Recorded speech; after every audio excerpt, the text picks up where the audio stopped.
guys, welcome back to my channel.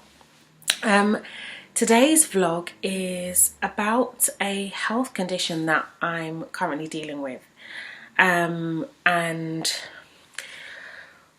it's quite a personal one, but I'm hoping that by sharing what I'm going through and my journey, that it may encourage others to look into anything that's going on with themselves, because the worst thing that we could do is ignore symptoms and issues for fear of what it could be. It's better to just know and then just deal with them. So breathe. Where do I begin? So let's go back at least, I don't know, 6-7 years ago now. Way back then, I started to get excess like hair growth on my face, and like my chin area, and like a little bit on my neck as well. And at first it was just a few, and then I would just like tweeze them out and be done with it. But I noticed that it started to increase. So I went to my GP and explained what was going on, and it turns out that I had a condition called Hirsutism, which is just when you have excess hair growth as a result of excess like male hormones. So as females, we have both male and female hormones in our bodies, just to different degrees. Male hormones are called androgens, and so decided to go to my GP, found out that that's what it was, and my GP decided to send me for some blood tests to find out like what's going on with my hormone levels and so on and so forth. So those blood tests came back that my hormone levels were actually within the normal range. So because it had come back with those results, I was like, okay, nothing to be concerned about, nothing to be worried about. I just have to find a way of managing what's going on. And my GP didn't seem too fussed about pushing it or taking it any further to find out what's actually causing this. If I'm within the normal range, why am I having such symptoms? So at that time I was in a different headspace, and I used to be one of those people that just took my GP's word for it and was like, okay, cool, nothing to be concerned about, and just go about my business. Anyway, fast forward a few years now, and I've noticed that it's been getting progressively worse. And so I decided a couple of months back to really look into what this could be about, what's going on. And it turns out that Hirsutism is actually a symptom of something called Polycystic Ovarian Syndrome. So that's also known as PCOS. And for those of you who don't know, PCOS is when it affects how your ovaries function. So symptoms include excess androgen levels, which can result in Hirsutism. It can include irregular periods, or for some women, non-existent periods. And it's also when your ovaries are somewhat enlarged. And all of these combined can affect your fertility, amongst a million and one other different things, because your hormone levels are just out of balance. So did all my research, did what most people do and go onto Google, go into YouTube, find out if there's anybody else that has been experiencing, and it turns out that it's actually quite a common syndrome, which isn't good. And a lot of women have PCOS but don't know they have PCOS, and it's not until they start to try for children and realize that there's fertility issues, or they get irritated with the Hirsutism and want to deal with it, that they dig deeper and find out what's actually going on. So this time I called my GP about this was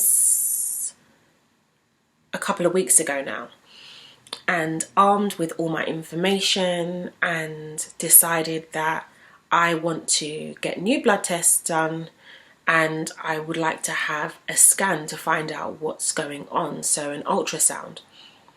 So I called my GP and I explained what the situation was and how, you know, a few years back I'd had the blood tests, it all came back within normal range, but something clearly is not normal and I would like to get this looked into.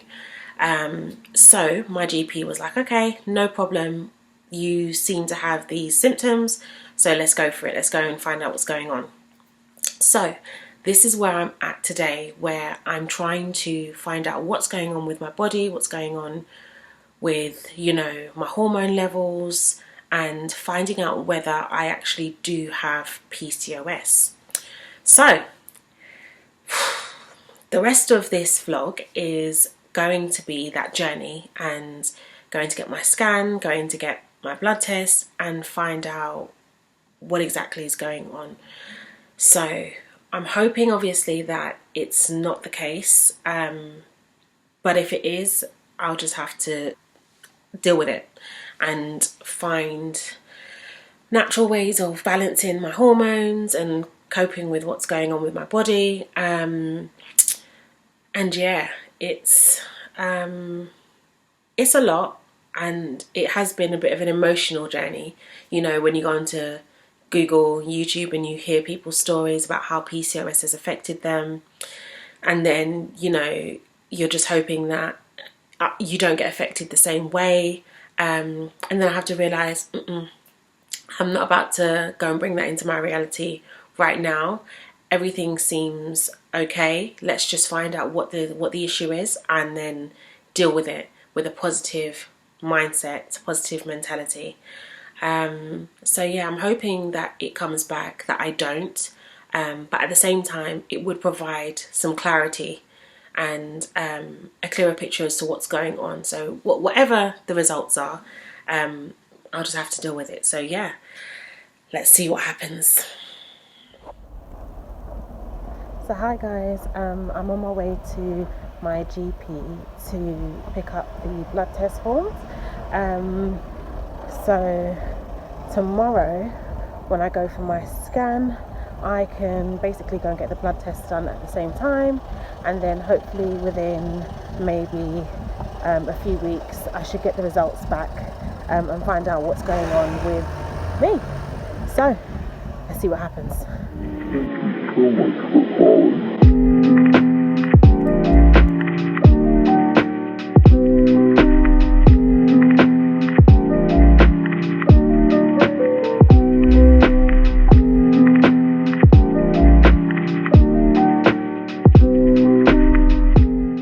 One eternity later.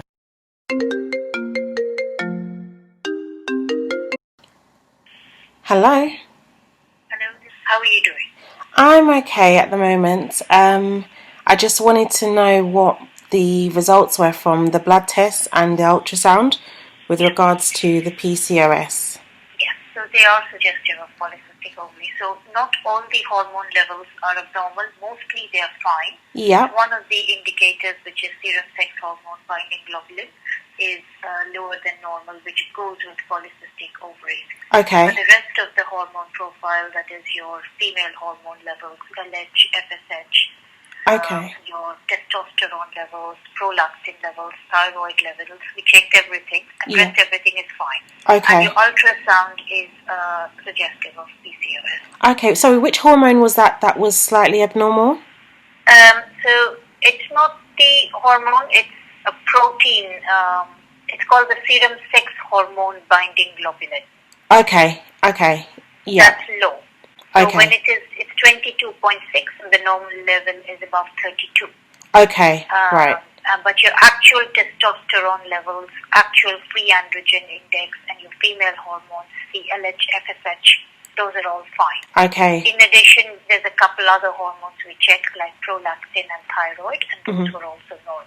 Like I said, we don't look at just the one thing. We look at your ultrasound picture, we look Yeah. at your symptoms.